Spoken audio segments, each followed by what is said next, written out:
Hello and welcome to another update video about Ethereum. The Ethereum price has seen a little bit of an uptick today, but we have not broken out of the local range. So let's first talk about the structure on this chart, and then we talk about the relevant breakout point to the upside as well as to the downside and the implications of each scenario. So basically we're taking a look at the short-term bullish and short-term bearish scenarios. I think before we do that, it's worth understanding, is the trend up or is the trend overall down? The trend is clearly up. I showed you in the previous video the daily time frame. I can encourage you to watch the previous video to get a little bit more context or an understanding of the context. In this video, I'd like to keep it only on the 1 hour time frame, because also here not too much happened. We've seen a little bit of upside today, which is potentially the start of an extension to the upside, highlighted here as circle wave 5 of 1. But we need to see if this is sustainable, and we need to see a break above 3030 to confirm that. On this chart, we have this 1-2 setup, the initial 1-2 setup, a third wave to the upside, which topped here on the 20th of February, fourth wave pullback, yeah, and we might now be already in the fifth wave. It is also possible that all 5 waves topped already, but regardless, both are bullish scenarios, okay? We are making higher highs, higher lows, and until we topped here, we only had 3 waves up. With that latest high, we have 5 waves up.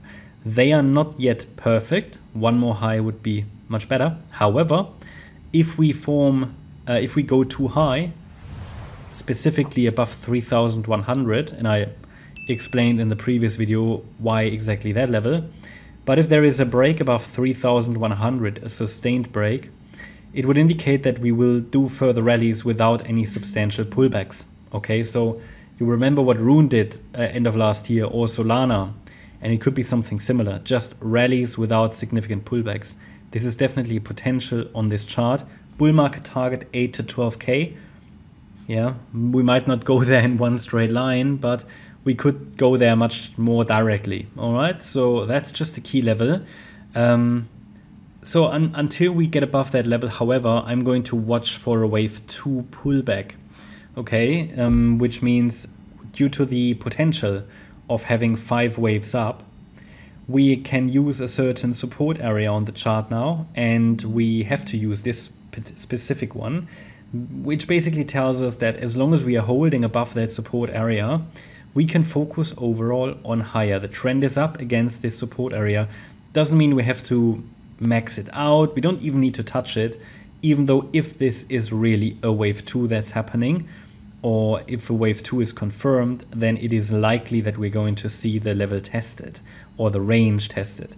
And the range is defined between $2,667 and $2,328. There are 2 more Fib levels in between, 2,563, 2,464. They are the relevant Fibonacci levels where, well, if they get triggered, they might cause a reaction, all right? However, before confirming that we are actually in the wave 2, we need to see a break below that green line, yeah, the small support line there, at around $2,877. Plus minus a few dollars depending on your exchange. But that's basically a break below the most recent swing lows. And that is important to confirm that, well, at least some sort of a top is in place, because what it's doing here could simply be some kind of a triangle pattern, or the wave 4 is already in and we make one more high. I would normally watch for that wave 2 pullback then after the next high, but we are really close to that $3,100 level. So that's just something to mention, right? One more high, definitely likely. Direct further upside extensions, extremely likely, especially as long as here, yeah, we're holding sort of above that. As long as we're holding above that line. It just takes some kind of a signal, okay? It just takes some kind of a signal to suggest that we've topped, because this really looks like sideways consolidation. So let's actually zoom in a little bit, talk about the potentials here. So for example, if wave A has already started, So this would, yeah, I mean, if wave 4 was in here, well, let's take that away. So we have to disregard that, obviously, okay? If wave A has started, then wave 1 did sit here. But you see, this doesn't really look very much like an A wave, unless we have, for example, let me just grab that. For example, this as an A wave, a B wave, and then we're coming down in wave C of A, and this is 1, 2. A little bit of a constructed count, to be honest, okay? But again, what would confirm the beginning of the C wave? Well, normally the break of the low of the A wave. So again, it all comes down to, it's not so important how I label that, really. That's why it's not labeled, because we're in a range. So it really takes a break beyond certain levels. So and once that A wave is confirmed, then we can add, I think, more detail to the wave structure here. And then we might also be able to define a target for the A wave. All right. So we have two structural support levels on this chart as well. So we've got this 2,877 level, and then down here, structural support from this swing low from the 17th of February at around $2,720. So that covers the downside scenario, not confirmed at this stage. Upside scenario, wave 5 in the making, okay, and we might have here another 1, 2, 3, 4, 5, but you see this might take us above 3,100, and therefore also here to the upside, very simple breakout point, the $3,030 level. It's the 38.2 extension level, as well as a break above this triple top. Now, it might be that this here is actually a triangle pattern that's forming.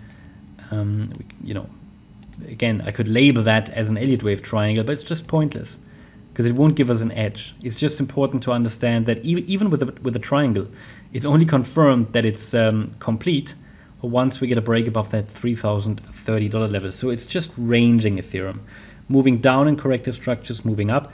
That's typically very indicative of trend continuation to the upside, which is why I say I need to see a break below that green line. All I can do with the analysis is to highlight the relevant breakout points and specify the scenarios for each of them. I think there's a good chance of direct upside continuation. All I can highlight is that a wave 2 pullback is due. Doesn't mean it needs to happen, right? The price always needs to confirm that. And I can highlight the risk, and it means that if we break below that 2,877 level, it basically means we have to use the $2,328 level as main support. So that means to keep the bullish perspective alive, we have to give it that much space. Or it will, below that level, it will become far less likely that we will continue our direct upside pathway. But yeah, it can, technically speaking, go down all the way to that level, bounce, and then rally in a third wave. But normally, especially in a bullish market, we don't even see that level tested, that 78.6 FIB level. Most recently, or actually towards or since the end of 2023, pullbacks have mainly been in this region here, between the 61.8 and the 38.2 FIB levels. That's my update about Ether. Hope you liked the update. If you did, please hit the like button, leave a comment, and subscribe. And if you really like the content, then please check out the channel membership. Also, make sure that you follow us on Instagram and Twitter for additional content. Thanks a lot for watching. Bye-bye.